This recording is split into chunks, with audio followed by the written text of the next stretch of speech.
Hello, everyone. Welcome to another edition of FitRx. I'm your host, Dr. Greg Dennis.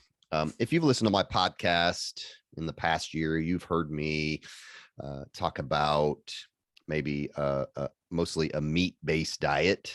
And so I've actually advocated for that a lot rather than what a lot of people say a plant-based diet is more healthy. And I've always said, well, you should base most of your calories on uh, animal sources, specifically beef. And I've had Dr. Sean Baker on here last year about the carnivore diet, which is nothing but animal products. And so we're going to revisit that today.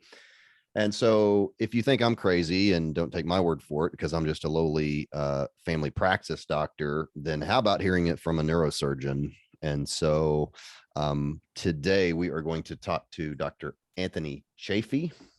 He is a neurosurgical resident in Australia, previous professional rugby player, I believe. And so was an athlete. So interested to see how he got into all this. And so we will talk about that. So Dr. Chaffee, welcome to the show. Thank you very much for having me. How are you? Doing great. So tell us, I guess, just first, kind of a little bit about you. So you have a history of being an athlete. And so when did your interest in maybe nutrition started, and when was it about the time of medical school, or just kind of talk to us about when you got an interest in all that? Well, yeah, I mean, because I played, as high level of sports as I could from an early age, I was always interested in, making sure that my body was fueled in the correct way. I noticed that, eating different things at different times made me feel better or worse. And so because I was interested in medicine and biology as well, I just naturally took an interest in nutrition as well. And for my own sake, as well as just, general knowledge.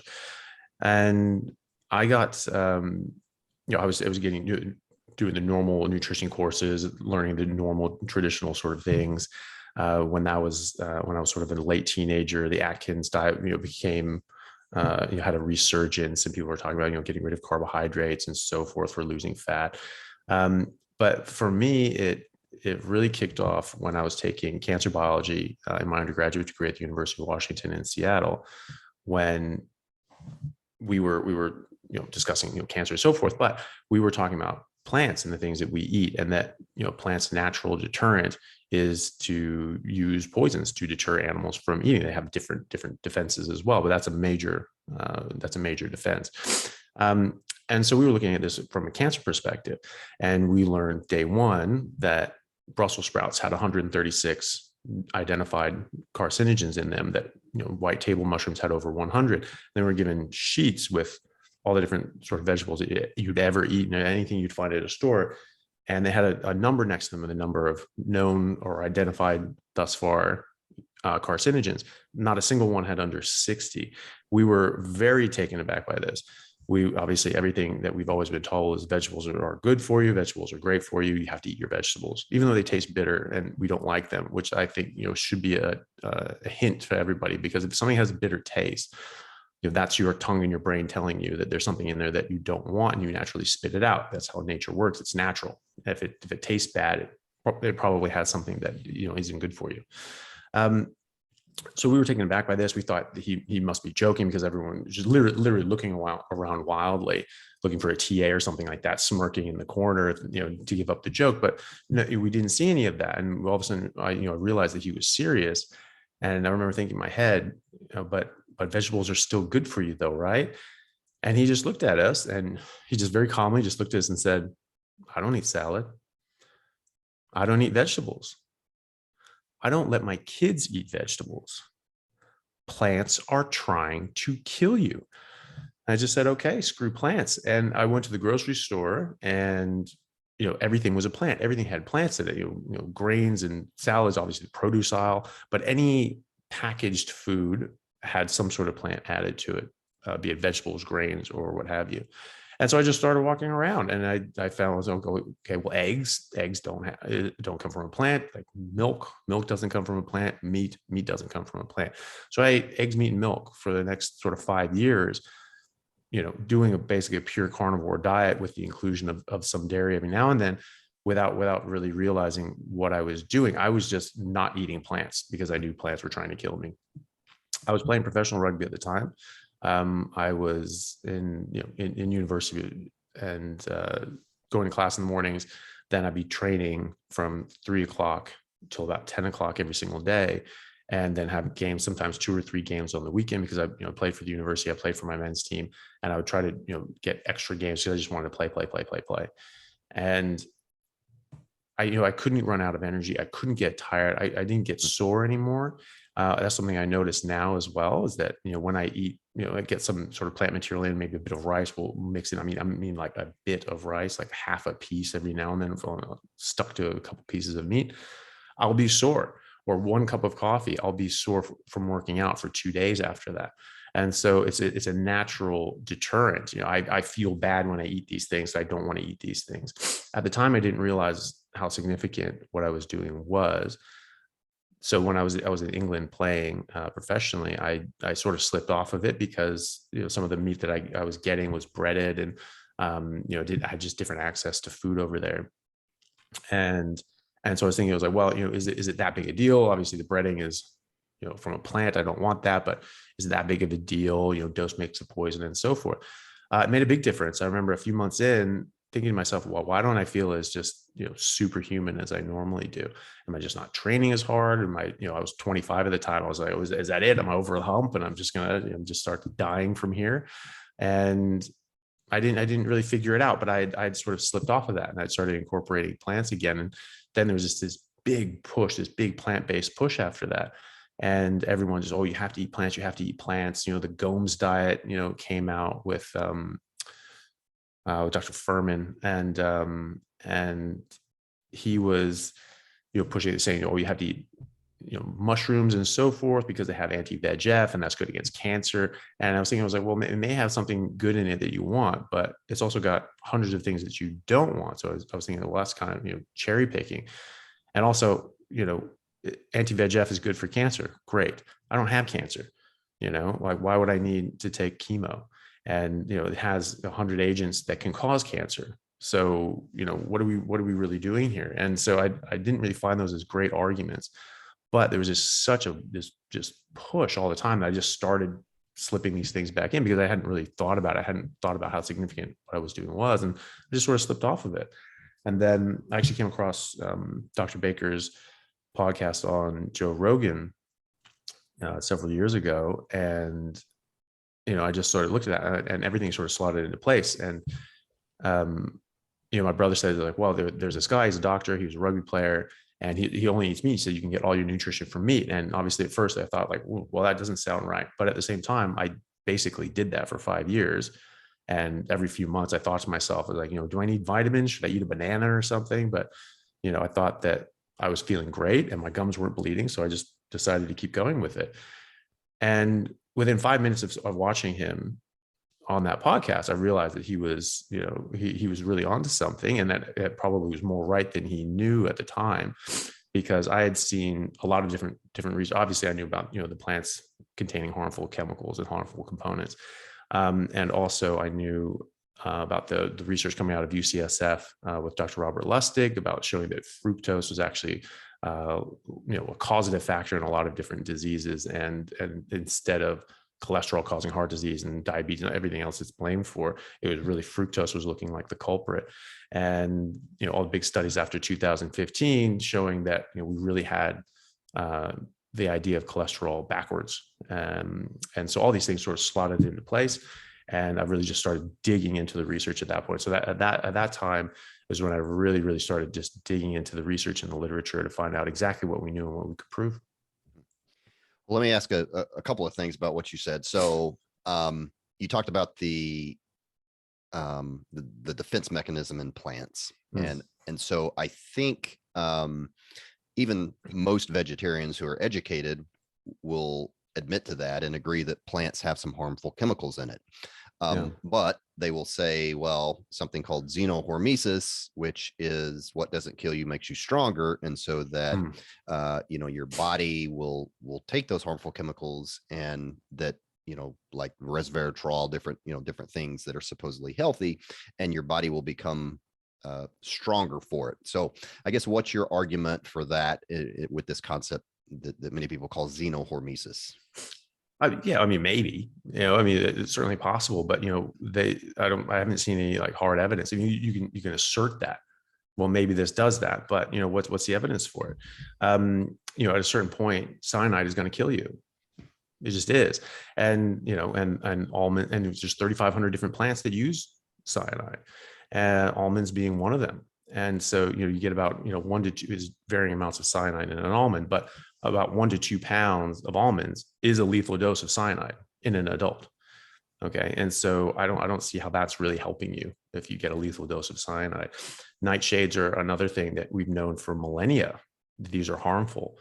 Potatoes, tomatoes, eggplants, peppers, tobacco, belladonna, these things are toxic. And we've known this. And then when we came back from the New World, we brought these nightshades over. Everyone knew you don't eat these things. They're nightshades.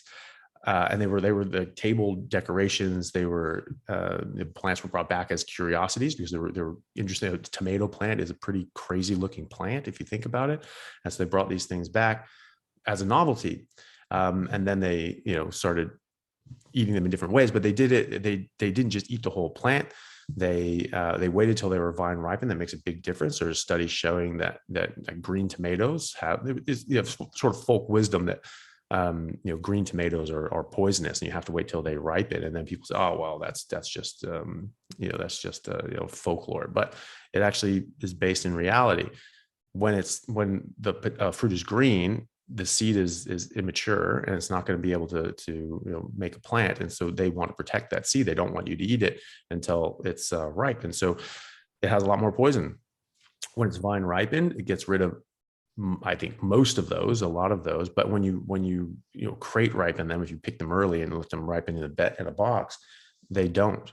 And so, and then the skin, that's their barrier protection. So that's where there's a higher concentration of poison. Seeds have a higher concentration of poison as well, because that's what the plant is trying to protect the most. It's the plant's baby. So that's where you generally find the highest concentration of poison. So, early Italians and Spanish who actually started eating these things would vine ripen them, blanch them in boiling water, take the skin off, and then take all the seeds out, and they would just use the pulp. Now we just use the whole thing. They say, oh, well, the skin's the most important part. It has most of the vitamins. Yeah, well, it has most of the poison as well. As far as these things go, you say, well, they have some poisonous things, but they'll probably make you stronger. How many people have died in the woods from eating the wrong plant? If you get lost out in the woods and you don't know exactly what to eat and you run out of food, you're going to be in a lot of trouble. You can't just eat any random plant. Mm-hmm. Most of them will kill you, or at least make you very, very sick. So, the thing with plants is that that's their main defense. They're living organisms. They don't want to die. If you eat them, they die. Mm-hmm. There are some symbiotic sort of relationships, but those are very specific between plant and animal. And so if the wrong animal is eating these plants, that doesn't help the plant out. And so they don't want to be eaten by that animal. So everything has a defense. While animals can run away or fight back, plants can't. So they have a bunch of different things. Like trees are tall, they grow up, their leaves are out of the way, things can't get them on the ground, things are out of the way, they have spikes, they have different sorts of mimicking ability to look like something that maybe a bug doesn't want to eat or lay eggs on, and so forth. But they almost all that I know of use some sort of chemical deterrent. And so, and I even learned this in 7th grade biology. You may have as well, that plants and animals are in an evolutionary arms race. Plants becoming more and more poisonous, so less and less animals can eat them, so they can survive and thrive. And that animals becoming more and more adapted to specific plants, so they can eat them, and nothing can't. That's their dedicated food source. They don't have to compete for resources. And so, if you sort of break out of that and you come out of that evolutionary arms race, these things are going to get more and more poisonous in respect to you. So, it's very obvious that not all plants are going to provide a benefit for us by being poisonous. Most of them will kill you. Most plants will kill most animals. Like even strict herbivores, they eat 1 or 2 plants. Koalas eat eat eucalyptus. They don't need anything else, and almost nothing else eats eucalyptus, and so forth. So, if you haven't evolved to eat a plant, that plant is bad for you. So I think it's nice that they came up with that theory that sort of defends their ideology, but I don't think that the evidence really backs it up. Gotcha. I also want to go back because you started doing all this when you were still an athlete.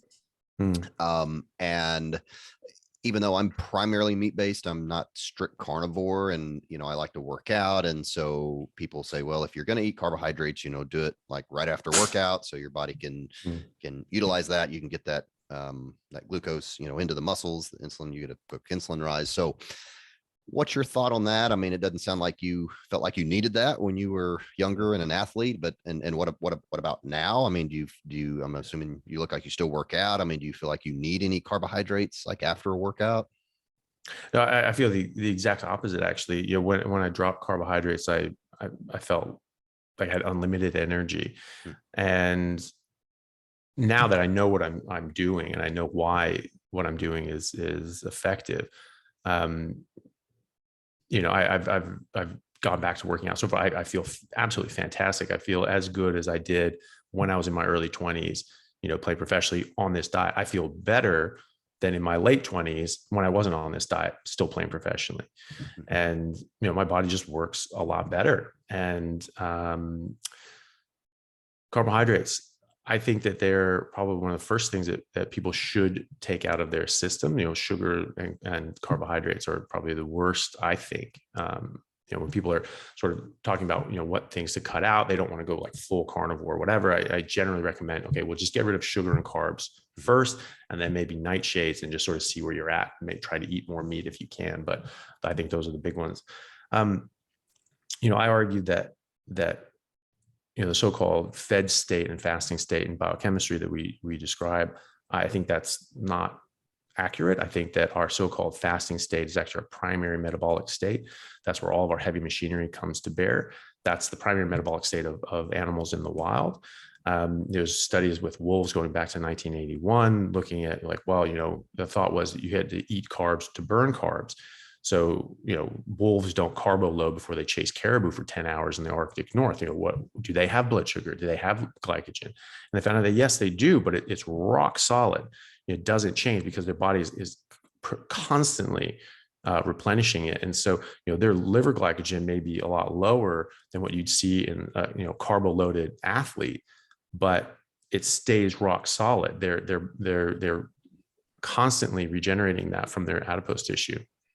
And so they're using this stuff on the fly, but they're rebuilding. So they have an unlimited supply, basically, because they're just constantly regenerating it. Whereas, carbo-loaded athlete has a lot of glycogen, but eventually that's going to run out, because when you eat carbohydrates, your blood sugar goes up. And this is actually toxic. This is what kills diabetics. So that high blood sugar, causes glycation, oxidative stress, so forth, that damages your body internally. And so I believe in defensively, we raise up our insulin in that defensive mechanism to try to get that down and protect the body. Well, insulin obviously forces energy into cells, but it doesn't allow it out of cells. It blocks lipolysis, it blocks proteolysis. And so it makes it so all the fat that you have in your body is now, shut off. So now you can't access it, and your insulin stays up for, roughly 24 hours, and you can't access your fat stores in that time. So that's a real hindrance for a high performance athlete, because now you're limited by the carbohydrates that you've eaten and continue to eat. And it also causes you to overeat as well, because your blood sugar is dropping, you feel like crap. And then it also blocks leptin, which, sent off from your adipose tissue and tell your brain how much energy you have. And so now your brain thinks that you don't have a lot of leptin, that you don't have a lot of fat stores, and your blood sugar is dropping. So it sends panic signals saying you have to eat, you have to eat, you have to eat. And so people tend to overeat. I've always thought about this, people talk about hitting, working out until you hit the wall. And most people, get to the point they hit the wall and they just run out of energy, and I can't work out anymore. Most people stop at that point, but a lot of athletes, especially like distance runners or, high performance athletes, they push and they push and they push, and they say, well, if you keep pushing, you'll eventually break through the wall, and then you'll have a runner's high. You'll be able to just go forever, and you'll just feel great. You get your second wind. And I think of that biochemically as you're in a carbohydrate, insulin driven state, and you have a limited amount of glycogen that you're running on, and eventually you run out of that. And all of a sudden you hit that wall. Your blood sugar is dropping, you run out of glycogen, but your insulin's up, so you can't access your adipose tissue. And you feel like absolute misery.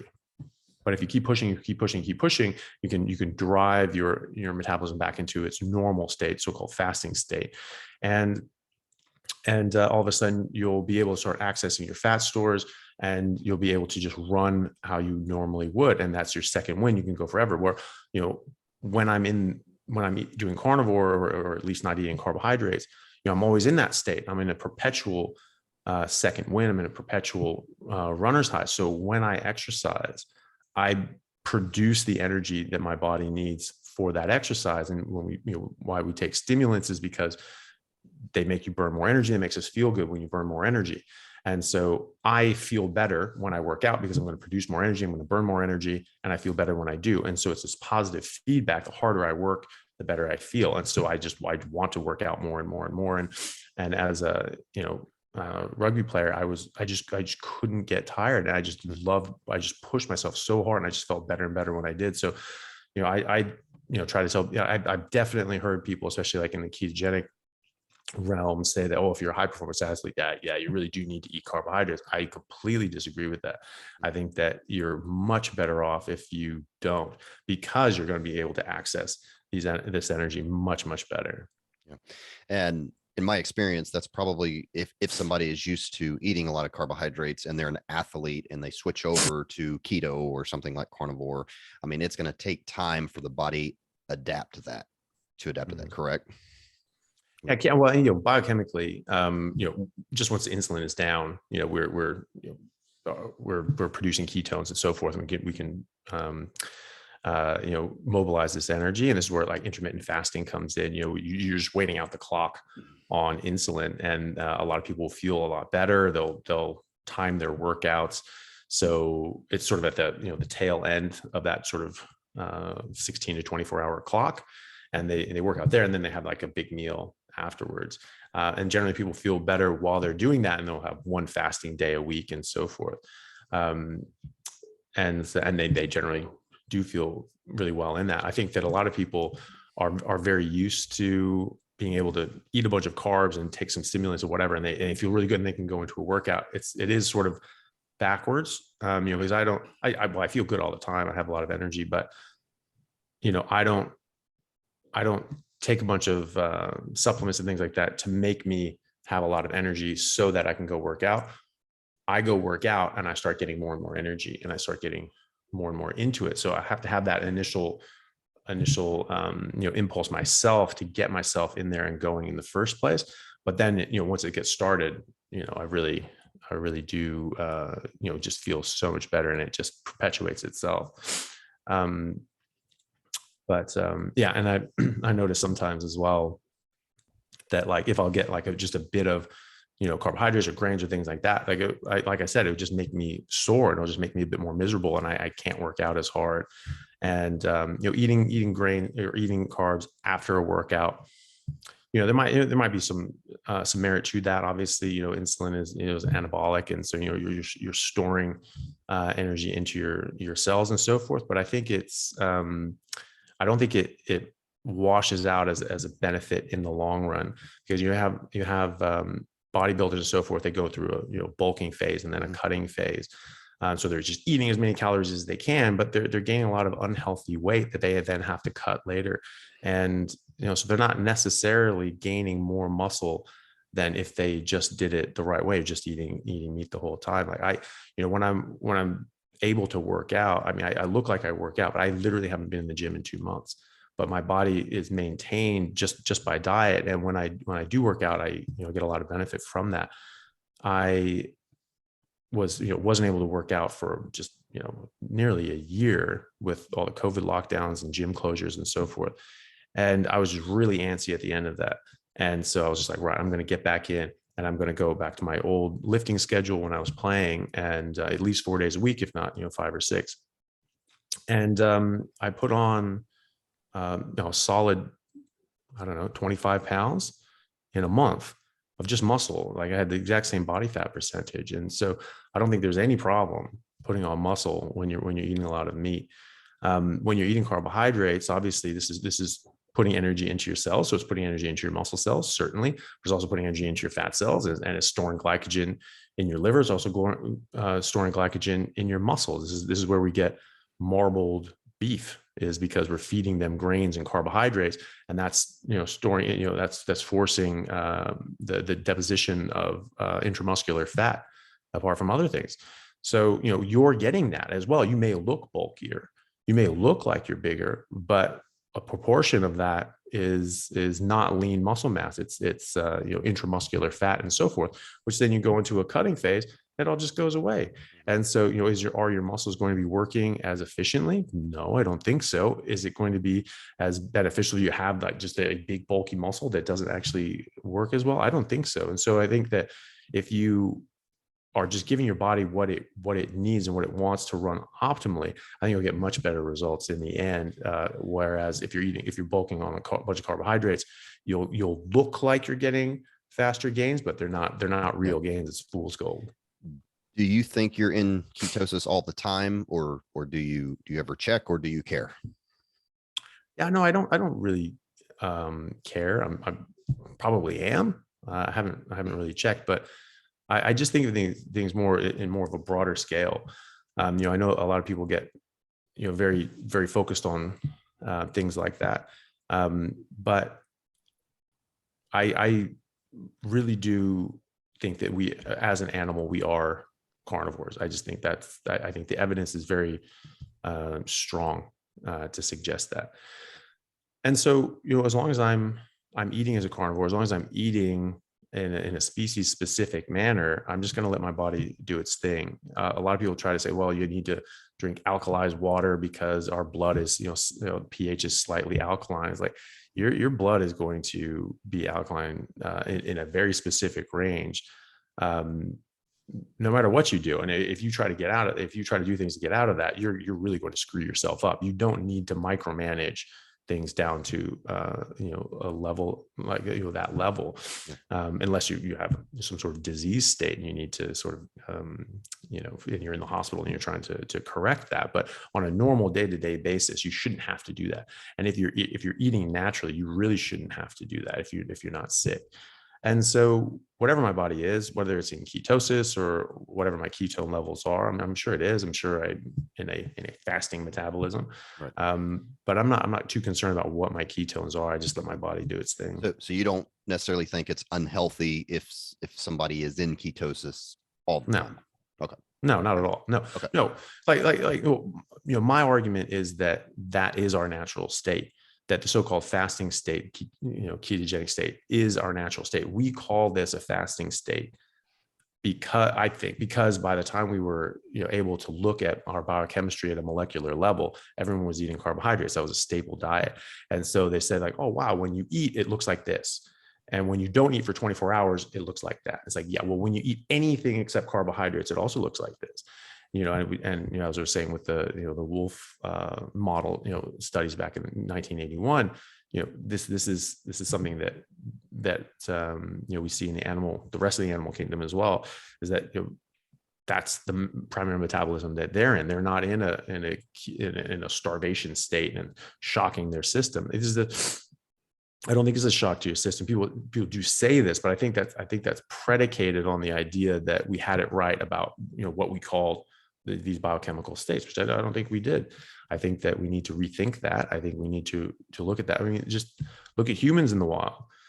You have the Inuits and so forth. They don't have plants to eat, even if they wanted to, up towards the North Pole. And I've read in different excerpts from like explorers and things like that in the colonial era, that even the ones in sort of in the southern reaches, that for a few months out of the year, things would fall off, and as one guy said, for these 3 months, surely they could live off the bounty of the land, but no, they don't. They still only want to eat animals, and he was quite surprised by that, coming from an agrarian sort of farming background. And so, where are their carbohydrates? Mm-hmm. I mean, they were living generationally, in this ketogenic starvation state. they're doing just fine. I heard one guy say, which was just appalling to me, saying that, oh, well, this is a short-term thing. This is a starvation state, and you shock your system into doing X, Y, and Z. And I said that, when you go into a ketogenic state, you're tricking your body into thinking it's starving to death, and then you get the benefits of starving to death. And he actually said those words. They came out of his mouth, and I was like, okay, you name me one benefit of starving to death besides you're now dead, and I don't have to listen to this nonsense anymore. And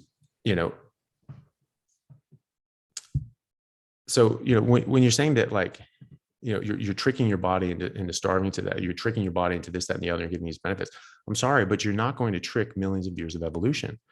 You're not that smart. And if you were smart, you'd recognize that you should probably just do, what evolution set up for you. And I believe that that's eating as a carnivore. And, if we, you can't sort of hold these, they're competing, conflicting ideas. We're either carnivores, that's the actual animal we are, or we need to have carbohydrates to drive our metabolism, and we can't live for long without it. It's one or the other, And so I think that the great, weight of evidence is in the side of us being carnivores and against, having carbohydrates, like, at all ever. Yeah.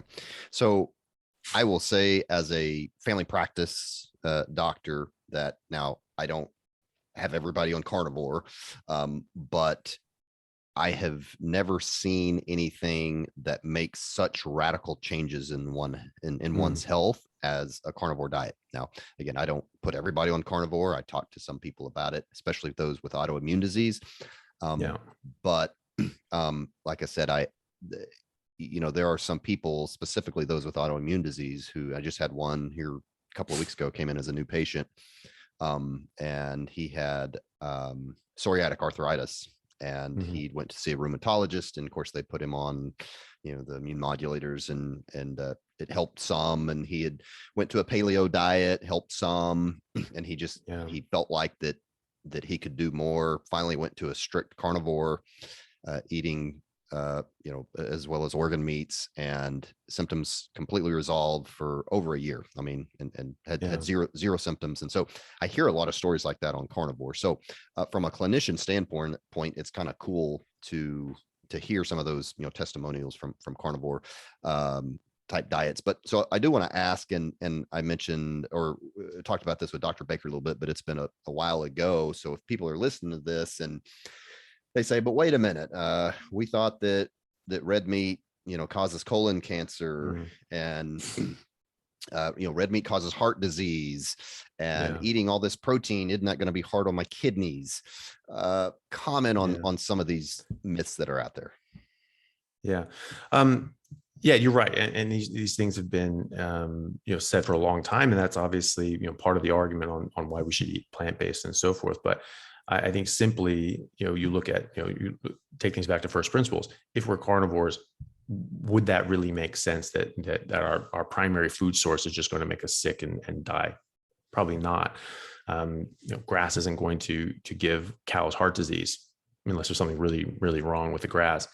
And you look at the Inuits, you look at the natural, people living in their natural state, the native Australians, the Maasai in Africa, Siberian cultures and so forth. Tons of these things still existent today. They live generationally only eating meat and very fatty meat. I talked to local Aboriginals here in Australia, and I talked to them about this diet. I talked to them about these sorts of things, and they all say, the most important part is the fat. I was like, you're absolutely right that it is. And so these people are living generationally, and when they live in a carnivore state, a high-fat carnivore state, they're very, very, very, very healthy. And when they go to a Western diet, any Western diet, they get very, very sick. When I was a kid, I remember hearing that just on the news or something like that when eating a Western diet, Native Americans were 4 times as likely to get, all the major illnesses, obesity, heart disease, diabetes, cancer, and so forth. And I remember thinking, I was like, well, doesn't that mean that the food is causing the disease? Because if they don't eat the food, they don't get the disease. And we eat the food and we get the disease, we just get it at a lower rate. And what's a Western diet and what's a non-Western diet? What are they eating that we're not? and vice versa. Well, they didn't say it at the time, but they were high fat carnivores. So that doesn't really make sense to me, just on its face. And then whenever you have someone make a declaration, obviously, I'm sure there is a lot of junk science out there, especially in the medical world. There's a lot of junk science. And so people make conclusions, but what is it based on? When you actually read the study, you kind of look like, really, that you got that from that? A lot of these things, especially the one with colon cancer, that is one of the most long surviving myths about meat that exists out there. But you look back to the origins of these studies. There's a panel, they looked at hundreds of different studies. They cherry picked down the 27 or so that fit their narrative, and they say, wow, look, red meat causes cancer. But even from those studies, they only found an 18% relative risk increase. These are epidemiological studies. They're generally garbage in general. But if you don't see like a 200% increase, then you're basically just like, well, this is just noise. There's too many confounding factors. This isn't going to be relevant. And people have redone these things later on and tried to correct for a lot of these confounding factors, and they've concluded that there isn't even a correlation between red meat and colon cancer. So there's not even a correlation. As far as heart disease is concerned, yes, they say that red meat causes heart disease, but that's because they say that cholesterol causes heart disease. It is the causative factor for heart disease. Saturated fat increases your cholesterol. Red meat has a lot of both. Same with eggs. So these were vilified early on. But what happened, in America after these USDA declarations in 1980 or so, we reduced our fat and cholesterol intake by 30%. We reduced red meat by 33%. We increased our fruits and vegetables by 30 and 40% respectively. What were the results? Well, for one, the heart disease rate tripled.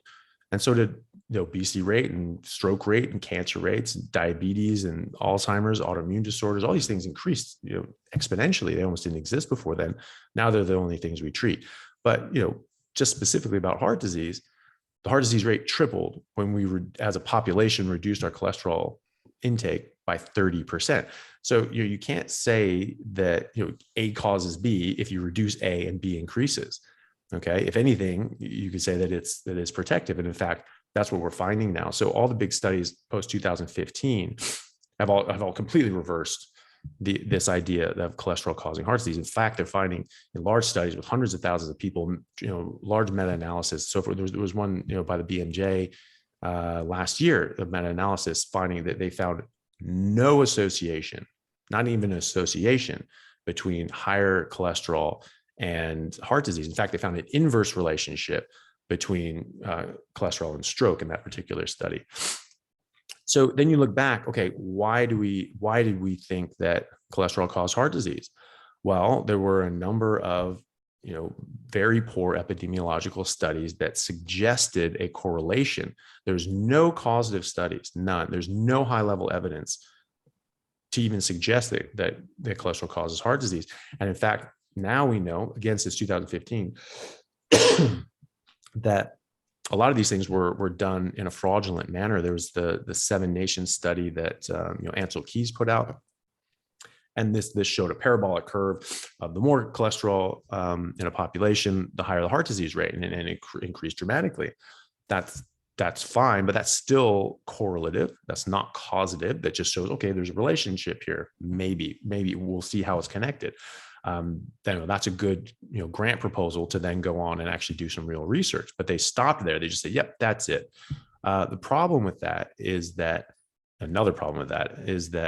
he had complete data for 23 countries, I believe 23 countries. And when you plot those on the graph, it's completely scattered. There isn't even a relationship. So by his own study, there wasn't, he had evidence that there was not even a relationship between higher cholesterol and heart disease. So this was fraud. And, JAMA reported in 2015 that there was a big cover up with the sugar companies, how they had their own internal documents were talking about how they were paying off various professors around the country to vilify cholesterol and blame that blame heart disease on that, and to protect their investment, which was sugar, which people were suggesting actually caused it. There's a guy, Dr. Yudkin, in the UK who was arguing for decades that sugar was actually causing heart disease. He wrote a book on it, and they would have debates and they would go back and forth. But then when the USDA just said, yeah, cholesterol causes heart disease, end of story, that was it. And it just discredited all these people because teacher said, and that's it, no argument anymore. Well, that's appealing to authority. That's not necessary. It doesn't mean they're right just because they're in charge. Right. But now we're know seeing that now. We're seeing that now with COVID. Yeah. I mean, 100%. This is the way it is. Yeah. If you question us, then it's misinformation. You can't have a scientific debate. You just can't question us. This is how it is. So it's exactly. Yeah. Well, that's it. Hitler was an authority too. We're supposed to listen to him. Right. I mean, he was in charge. And we have the Nuremberg trials to show that, like, no, actually, you don't get to use that as an excuse. And so, and now we have, JAMA also, reported, and people have written books, Lustig wrote a book about this as well. Talking about how, one of the professors that was paid off by the sugar companies, I forget which one, but, one of those guys that, there's documentation that this guy was on the payroll for the sugar company to put out, false and fraudulent studies. He was named head of the USDA in 1965, and then all of a sudden the USDA starts pushing in the favor of the sugar companies and against cholesterol. So so we know that's wrong, right? As physicist Richard Feynman said, it doesn't matter how brilliant your theory is, and it doesn't matter how smart you are. If it doesn't agree with the experiment, it's wrong. So we ran the experiment with hundreds of millions of people in the US, now billions of people worldwide. We reduced fat and cholesterol, we increased fruits and vegetables, heart disease got worse. Okay, so that's wrong. And now we have like the actual studies and meta-analyses and so forth, and we have the evidence to show that the previous epidemiological studies were crap. And so we know that's out. As to the kidney thing, that's again one of these things in medicine that what is it based on? Well, a lot of things. I'm sure you've come across this as well. And since I've been digging into this sort of avenue of research, I've found that there are a lot of things that we hold to be canonical in medicine that aren't really necessarily based on very hard evidence. They're a best guess for what we had at the time. We thought about this. Well, physiologically, this is sort of how this works. So I bet you this is, and it's the best theory at the time. And so that one gets taken off and it gets repeated and repeated and repeated and repeated. And then when you do the studies, we find like, oh, actually, it's a little different. And this is why we change. This is why you constantly have to be open-minded in medicine, is because you're going to get new information sometimes. So, the idea, eat more protein, you have to cleave nitrogen off of these proteins, these amino acids, and then you turn that into ammonia, turn that into urea, and you get rid. So if you have high urea, obviously, this is a marker for, kidney dysfunction. So, theory is like, if you're going to be trying to eliminate more and more and more, nitrogen, this is going to be hard on your kidneys because your urea levels are going to go up, even though your creatinine is still low. That was a theoretical, but they've done studies since then. They found that no, actually, it doesn't bother your kidneys at all. I've had friends, different acquaintances that I've known, like talking on different carnivore Facebook groups and things like that. People really reversing their kidney issues. One lady was on dialysis and just went, you know what, I'm going carnivore. And her nephrologist was losing his mind. He's like, you are going to kill yourself if you do this. And she just said, no, I believe it. I believe in this. She said after 9 months, she came off dialysis. Wow. That doesn't happen. Yeah. And I had a friend of mine who I saw this, and that was just sort of early on. And, but there's so many things in plants and stuff like that. Everyone in sort of the carnivore community talks a lot about oxalates. Obviously, there's always one boogeyman, right? It was cholesterol for a long time, and then ketogenic people with carbohydrates, and now it's oxalates is now the boogeyman. But there are a lot of things in the world that are really bad for you. In fact, most things are bad for you, oxalates being one of them. But those obviously can store up in your kidney. You can't use them. You have to eliminate them. And so you get a lot of kidney stones, and that it actually is hard on your kidneys. And so I was pointing this out to him. I was just, he was having some issues. I think his kidney function was down to about 19%. He was 35 years old. He had a 4-year-old daughter, and he sort of started posting things on, Instagram and things like that, basically saying like, I'm not going to live to see my daughter graduate high school. Like this is going badly for me. And so I reached out to him and just sort of told him some of the things that I was doing, and mentioned those cases where these people had really flipped their kidney issues around. And I just said, look, meat's really good for you. Protein, here are the studies showing that protein doesn't actually cause harm to your kidneys. Here are the studies showing that, oxalates and so forth in these vegetables are actually quite bad for your kidneys. Maybe give this a try. He just said, you know what, screw it. Like, I've got nothing to lose. 3 months after getting on it, and his doctors losing their minds as well, he was up to 80% kidney function. Wow. And then now he's completely fine now. He's completely healed. So yeah, again, it's, is it borne out by experiment? In experiment, we're seeing that protein is actually really good for your kidneys, and that, eating more meat is of benefit. Well, let me ask you quickly about mTOR. I've been listening to some podcasts lately, and Dr. David Sinclair keeps popping up, and he's a researcher, done a lot of stuff on longevity, and so his big thing is about mTOR, and that mTOR, is a growth accelerator, and so if your mTOR is high, it's going to decrease longevity, and then he will say that animal products will increase mTOR. So what's your thought on mTOR and how that relates to eating a carnivore diet? So that's something I actually need to look more into. I haven't dug into the mTOR side of things. But just again, things sort of going back to first principles. If this really is the way we've evolved to eat and evolved to live, then whatever our mTOR is, I think is going to be optimal.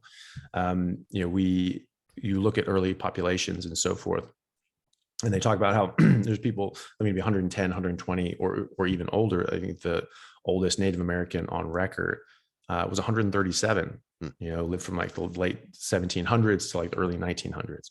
And, a lot of people say, wow, they just say that, because they put great stake in old age and so forth. But you'll see this in all the different sorts of native populations around the world, in, different continents and so forth. They've never spoken to each other, but they all have the exact same cultural tradition of lying about their age. I don't know about that.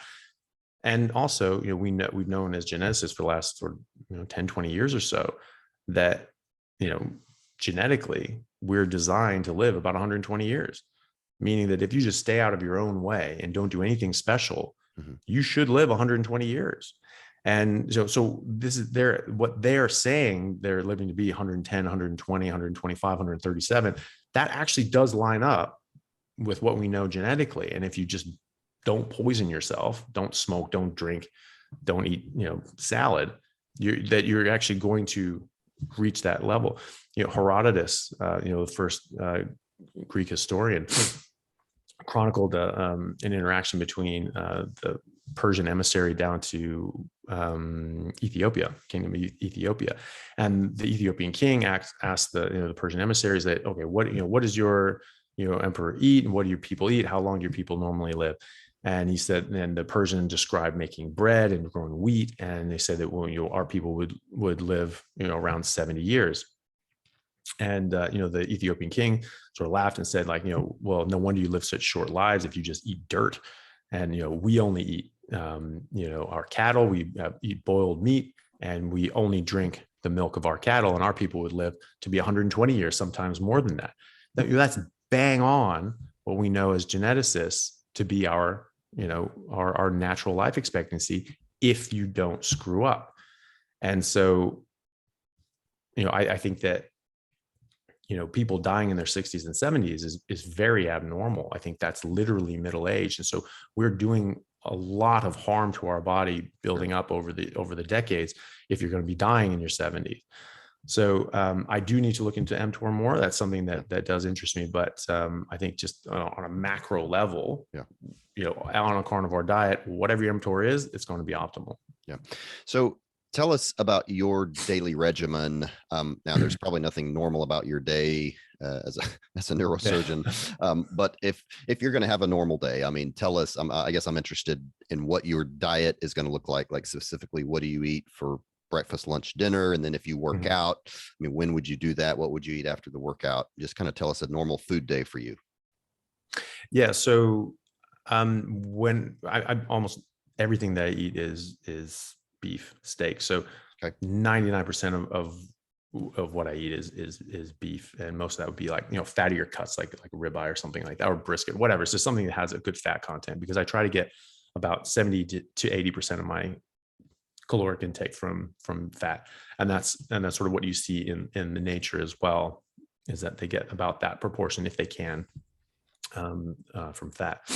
I don't necessarily eat breakfast. I just listen to my body. When you get rid of carbohydrates and sugar, you can listen to your body's signals. Like if you're eating carbohydrates, obviously we talked about how that disrupts your hunger signals and so forth with leptin, and so it causes you to overeat. But this, I don't have that problem. My brain can see the leptin, and I had to relearn my hunger signals. Actually, that was, when I was doing this in my early 20s, I actually didn't realize that. I didn't realize it was going to completely change my hunger signals. So I was just never hungry in what I traditionally thought of as being hungry.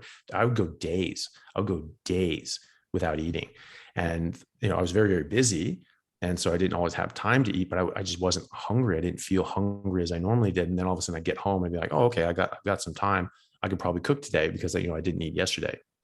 I don't think I ate the day before. Did I eat the day before that? I couldn't even remember. And so I was like, okay, I definitely need to eat something, even though I don't feel hungry, but it tasted amazing. And so you have to relearn your hunger signals. Now I associate that with taste. And so if I tell, my patients and people I'm talking to about this, if a steak doesn't taste good, you're not hungry. If it does taste good, you are. And listen to that, because the more hungry you are, the more your body wants those nutrients, the better they're going to taste. Because I can eat a steak, start at the beginning, it's the best thing I've ever eaten in my life. I get towards the end of a very large steak, I always cook more than I think I'm going to want. Then that it doesn't taste as good. I naturally just go, oh, I don't really want to finish that. It's the same piece of meat cooked at the same time. Why does it taste different? Those chemicals, if they just made the same reaction, they should taste great the whole time, but they don't. And so that's my body telling me just naturally just to ebb off. So I listen to that. I generally don't get hungry in the morning. I usually just get up, get ready and go to the hospital. It saves a ton of time. I usually don't necessarily need to eat during the day either. So I would just go throughout my whole day, do everything I need to do at the hospital. If I'm able to, there's a hospital or there's a gym in the hospital. And so I'll try and go to that and do like a, workout for however long as I have. And then I'll come home and I'll cook, big steak or maybe two, and that's it. And I'll just eat all that and I'll go to bed. So I generally eat in the evening. I find that, even when I was playing rugby, I always felt better if I played on an empty stomach. And, you think about, fight or flight and, rest and digest sort of thing. If you eat a big meal, your body's just gonna be, okay, great. Let's settle down here and let's just store and rebuild this energy. So I always feel better if I'm going throughout my day and not having a full meal before that. So, but if I'm working out a lot, obviously I'm going to need a lot more energy. I generally, if I'm lifting weights heavily and working out a lot, I will generally eat twice the amount of meat that I would otherwise. And that's why I'm able to just stack on, a ton of weight. So it differs in the time, but generally a typical day is I get up and I drink a lot of water throughout the day. And then at the end of the day, after I work out, or, if I have time to, or if I just come back from the hospital, that's when I have like, a big steak or a couple of big steaks. Sometimes I'll be more hungry. And so like I had some steak left over now. So I was just sort of snacking on that. But mostly I don't worry about like, the one meal a day sort of thing. I don't think you need to do that unless you're eating carbohydrates and to wait out the insulin clock. And so you can just eat whenever you want on a carnivore diet. But I find that I feel best when I eat in the evening and I just go to sleep naturally. I feel great. But I'll eat during the day if I'm hungry. And so what about like if you're at the hospital and you are hungry and you want to snack, like, what can you eat like at the hospital? Do you bring stuff with you to snack on, or? Sometimes, yeah. So if I'm feeling like I'm like, okay, if I'm like, especially if I've been working out a lot, I might be like, okay, I'm going to want to eat today. Because I can really tell my hunger signals now. And so I think like, okay, I'm going to want to bring something. So maybe I'll cook a steak and just, chop it up into, smaller bites, like bite-sized pieces. And then I'll just put that into a, Tupperware container and bring that in. Then I can just snack on that. Barring that, the hospital cafeteria does have, they can make, bacon and eggs. And so like I have like they basically like know my order of like 10, I get 10 eggs and 6 like full pieces of bacon. Oh, wow. And And so the bacon here is like this long. It's like the entire, pork belly. And so it's not like, the smaller pieces, big chunks of bacon. And, and that'll be, what my midday sort of meal if I feel I need it. It's pretty easy though. It's pretty easy just to cut up a steak and put it in a box and bring it with you. Mm-hmm. And, I usually don't feel snacky. If I'm feeling the point that I want to eat something, I usually take that to mean that I should eat a meal. And so then I'll try to eat. Generally, I'll eat until I'm full. If it's during the day and I don't want to really sort of calm myself down too much and I want to work out later or whatever, I may not eat till I'm like completely full, but otherwise I will. Like at night, I will eat until I really don't want to eat anymore. And if I do that, I find that I'm, much more satiated for much, much longer. And so what would be your advice to people who are maybe interested in starting this type of a diet, this lifestyle, but they say, look, I can't, you're eating a lot of beef. Beef is expensive. I can't afford that. Like what would be your advice for somebody that to just get started with this? Well, it doesn't have to be beef. It can be whatever meat that you enjoy, makes you feel good, and that you can afford. So if that's chicken, great. But I would just say go for the fattier cut. So if you're doing chicken, go for like the chicken legs and the thighs with the skin on. Maybe cook it in butter. Eggs are generally fairly cheap as well. Just cook those in butter. I only cook in animal fats as well. Like vegetable oils and plant oils and things like that. They're bad for a lot of reasons, but they do when they're outside of the plant, they're quite unstable and they can break down into reactive oxygen species and so forth that cause a lot of oxidative stress. And when you cook them, as anyone who's taken chemistry knows, if every 10 degrees Celsius that you bring up a reaction, it doubles the reaction rate. And so when you cook with these things, you're increasing the reaction rate by millions of times. And so this gets, quite, toxic quite quickly. So I only cook with animal fats, but you can always do something. Ground beef is generally very cheap and it tastes good. And so, you can start with that or start with chicken, anything that you can afford, really. It's more about what not to eat as opposed to what to eat. My hard rule is no plants, no sugar, nothing artificial. And so anything else is basically in bounds, but, like honey, it technically comes from a bee, but, really it's nectar from a plant, but it's sugar. You don't want sugar. So don't eat that. Yeah. Dairy is okay, but I find that, like some people have problems with dairy and should avoid it. And there's enough lactose in milk to drive your insulin up as well, which you don't want as well. So that's something to be careful of. So whatever meat that you like and can afford is totally fine. So it sounds like you're pretty strict, but do you cheat? And if you're going to cheat, what are you going to cheat with? What about if you go out with your colleagues? And do you have some alcoholic drinks? Do you ever cheat? No, I like just staying pure, just because I just like how my body feels. If there's something slips in, like if there's something sort of on it, I'm trying to like sort of scrape it off. I won't get too anal about it, but I do notice that when something sort of does get on the food or whatever, like I'll notice a difference. Sometimes it's very subtle, and sometimes with a bit of grains or rice or beans or something like that, like my back will just ache. Like stabbing pain for 4 days afterwards, or 1 cup of coffee, I'm sore from my workouts for 2 days after that. That's really not worth it to me for a cup of coffee. And so I do avoid that. Well, when you go out, restaurants, unless you're going to a vegan restaurant, everything has meat on the menu. Sure. Or at least eggs. And so you just order that. You order the fish, you order the chicken, you order the steak. And you just say, don't put any, seasonings on it. So you're never tempted by a glass of wine or nothing like that. No, I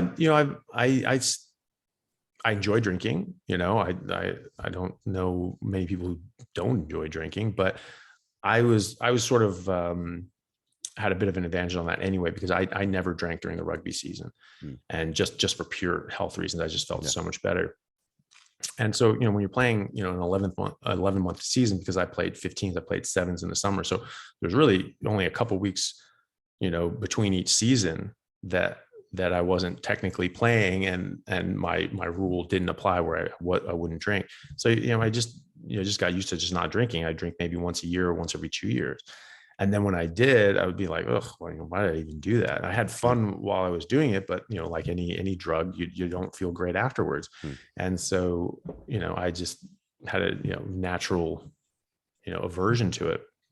Now I really do, because I've noticed that, on the rare occasions that I do drink, again, maybe, once every year or two, I will, and I'll do it like, I won't drink beer or wine or anything like that, because they have, a lot more stuff in there that I don't want. If I want an effect like, caffeine, if I want caffeine, I'm not going to drink coffee because it has caffeine, but it also has 150,000 other chemicals. I don't want those ones. I want the caffeine. So maybe I'll take a caffeine pill, but I always feel better when I don't. So I really don't do that anymore either. But if I want to drink, I want the effects of the alcohol. I don't want all the tannins and things like that are in wine. And so I would drink maybe, just, straight alcoholic whiskey or vodka with maybe like, soda water or something like that. And that's a bit cleaner. But I've noticed that, with my workouts and my energy levels and so forth, I won't recover from just one night of drinking, not going crazy, just the normal night. And I'm not hungover. I don't feel crappy the next day, but like I won't have the same energy. I won't be able to work out as hard for 3 full weeks. So it's only in the 4th week that I'm actually able to go back. Because normally if I go to the gym, it's hard for me to stop going to the gym, because like I just feel better and better and better and better the more I work out. So sometimes I'll be in there doing 20 sets of squats and 20 sets of bench and all these sorts of things, and I just have to cut myself off. I can be there for 4 hours or so, and I really don't want to leave. So I have to be mindful of that and just give myself a time limit. But I can't do that if I've drank within 3 weeks. And so, that's just not worth it to me. Maybe most people won't notice that, because they're not doing those sorts of workouts. And so it's probably going to be very subtle for them. But for me, that's a big difference. And so it has to be worth me taking a month out of my normal routine for me to want to drink. And that those occasions don't come up that often. As far as, a cheat day, for the rest of the stuff, I think of that as not being very helpful, just because, some people can do it, but you're going to have a cheat day and then you're going to get yourself sort of addicted and used to this stuff. And you're just going to be craving it the rest of the week. And towards the end of the week, you're sort of going to be, ebbing off and not really caring as much. And then you're probably going to, eat all this stuff because it's your cheat day. So you can, binge on it. And then you're just going to get yourself re-addicted to this stuff. So I think, if you have a cheat day for smoking or drinking or heroin, probably not a good idea, because you're just going to keep yourself addicted to a substance that you don't want. And so I think that you have to sort of make a decision. Do you want this to be, incorporated as part of your life? Do you want this to be something you do, or do you not? I don't.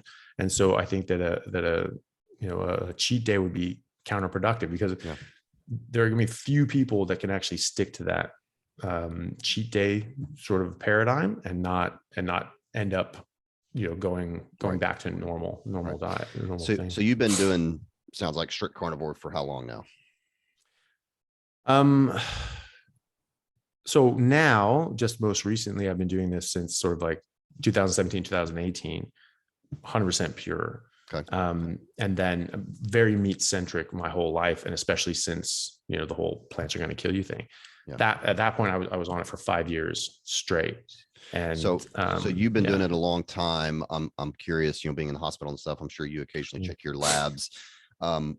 Important labs like inflammatory markers, maybe insulin levels. I'm just curious how those look for you, if you want to share those, or do you know those? So I don't know the specific numbers offhand, but I do have a friend of mine who's an endocrinologist, and he was and he does a lot of functional medicine, bariatric medicine, and so forth, and for 40 years here in Perth. And I've actually worked in his clinic as well, just when I've had the rare day off, because I like this. I like being able to see patients one-on-one and really help them and advise them to sort of get healthy and avoid having to take a bunch of pills.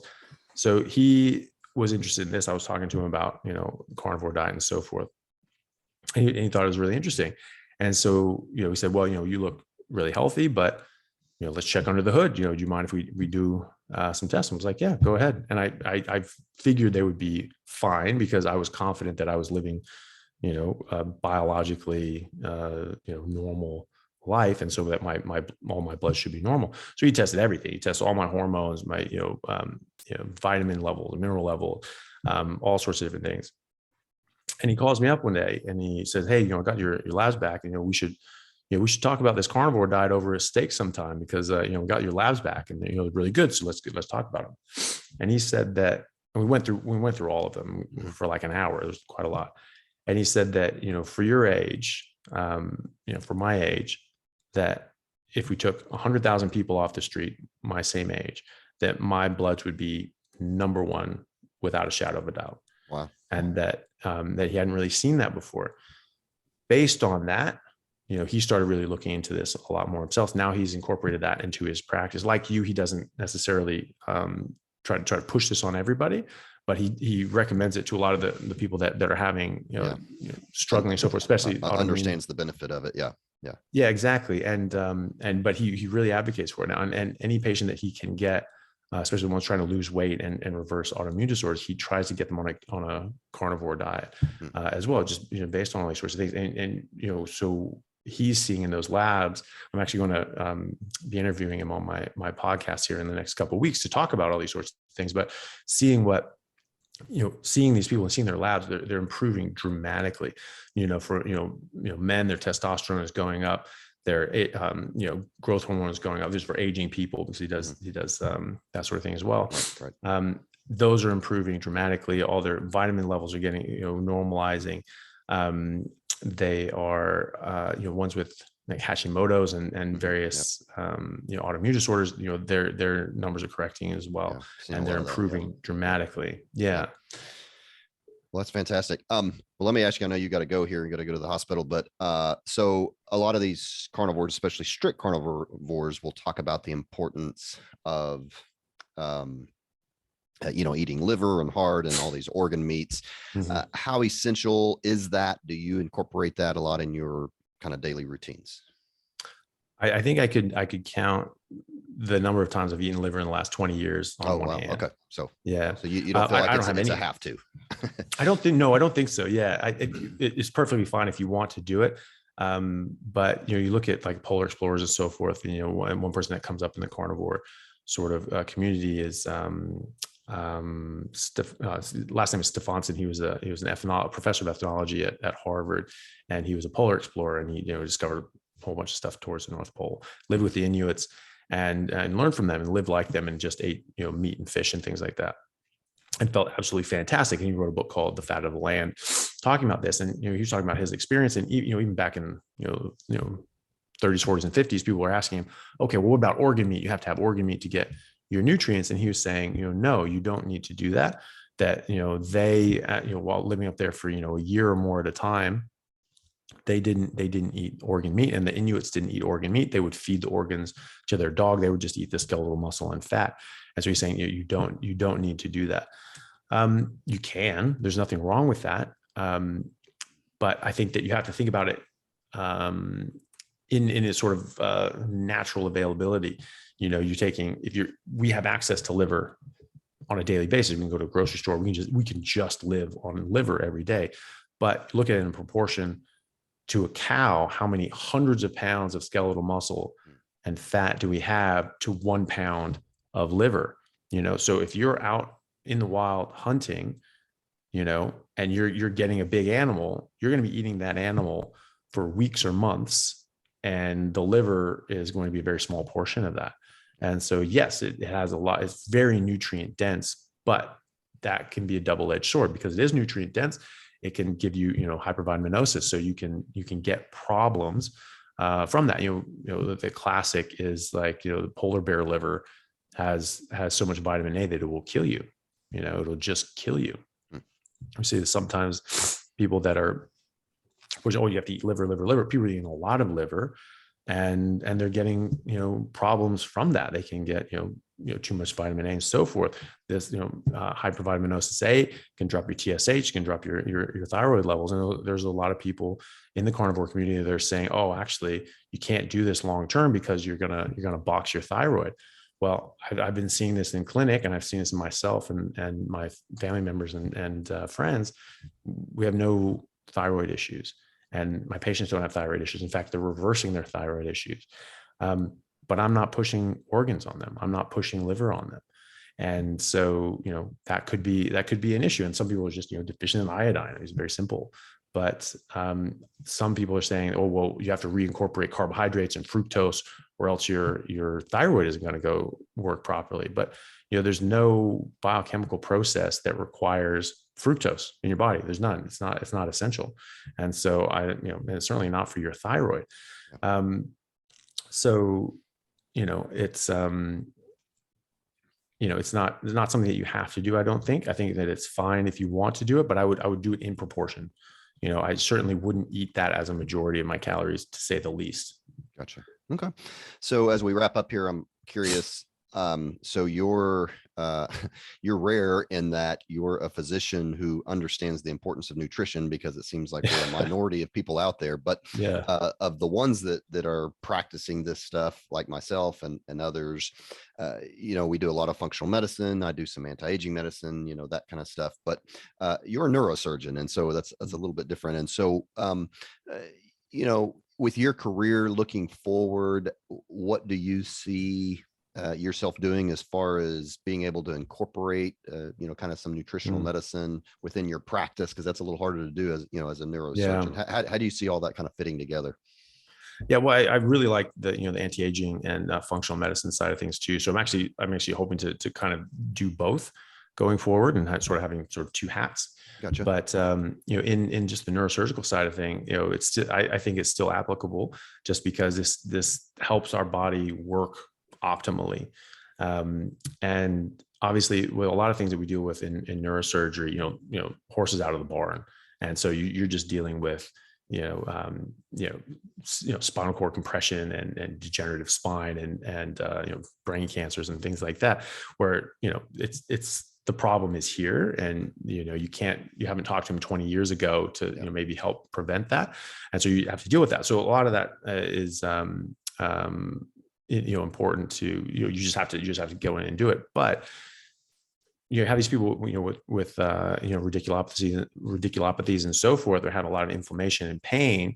Like I've noticed, getting rid of all these plant sort of things, like I don't have back pain anymore. I don't get sore after working out. And I've found that, in my patients that are receptive to this, the ones that are cutting out carbohydrates and sugar and nightshades and so forth, or even going carnivore, they're significantly reducing their burden of pain, from these radiculopathies. And sometimes, we do surgery and it doesn't help the pain.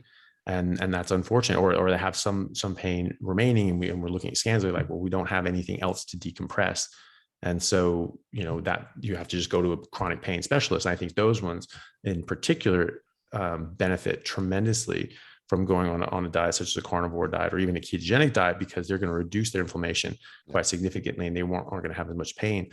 Then we have very interesting avenues of research with ketogenic diet, especially like Dr. Thomas Seyfried out of Boston, showing that on a ketogenic diet you can actually reverse a lot of cancers and reverse that disease process. Because again, after the 1980s, all the other diseases increased, but cancer rates have actually increased by threefold. So something happened, and I believe that nutrition has a lot to do with that, and there's a lot of very interesting research involved in that. And so I think that even for those sorts of patients that are dealing with tumors, regardless of whether or not a ketogenic diet can help with cancer, it's going to make you healthier. Or especially a carnivore diet, it's going to make you healthier. And if you're healthier, you're going to do better when you're fighting cancer. It's just as simple as that. Yeah, for sure. Well, okay. Well, as we wrap up here, I always ask my guests if they could give us one health tip that would make us healthier today. What would you say to that? Yeah, don't eat plants. Very good. So how can people get a hold of you? Or are you on social media? And you mentioned, do you host your own podcast? I just started one. Yeah. Okay. What's the name of that? Yeah. It's called the Plant Free MD. And so that's up on Spotify. It's coming up on other ones as well. It's just sort of waiting for those to tick over, but it's definitely on Spotify. Okay. It's coming on Apple Podcasts and Google Play as well. And then, cool. Be looking for that. Yeah. And then I'm YouTube as well. So just Anthony Chaffee MD on YouTube, and same thing for Instagram, just Anthony Chaffee MD. And I try to post, if not every day, then every couple of days, and just basically almost like a blog post. I'm just talking about, different things on why, why, not eating carbohydrates is a good idea, why plants and different sort of fruits are still not a good idea. And so, every post is, maybe something, douchey, like me working out or something dumb like that, which I hate, but like, it was just to sort of catch the eye, but then I actually talk about like real things. And so, I think that's, good if people want to go to that. And I'm more active on that as well. And I try to respond to people when they have questions and so forth as well as I can. Sometimes it's difficult, but I always try to get back to people eventually. And then, and then, on YouTube, and I have done debates and so forth with, different doctors on the vegan versus carnivore sort of idea. I'm doing one in next week, on the 8th. Basically arguing, for and against cholesterol. I'm arguing, that cholesterol is not a problem, going against 3 cardiologists that are saying, no, we got it right. Definitely do that. So, sort of things around there. And, have some different things, just talking about a carnivore versus a vegan diet, and, different sorts of, things that, vegan doctors and researchers say, well, these are the arguments for veganism, and, my rebuttals and so forth. So if people are interested in that, Cool. They can check them out. Nice. Okay. Well, we really appreciate your time. I know you're a busy guy, so really appreciate it. So Dr. Anthony Chaffee, thank you so much, and appreciate you guys listening, and have a great day. We'll talk to you next time.